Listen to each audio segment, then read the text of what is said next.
Hey guys, what's happening? How to download an Instagram Reels video. So go ahead and open up your Instagram and you might hear a voice. So sorry in advance.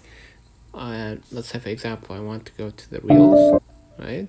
Let's say I want to download this video. So I'm gonna act as if like I'm gonna share this video. And instead of sharing the video, I'm gonna hit copy link.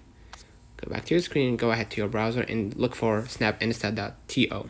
Snapinsta.to, right? And then paste the link. You just copy it.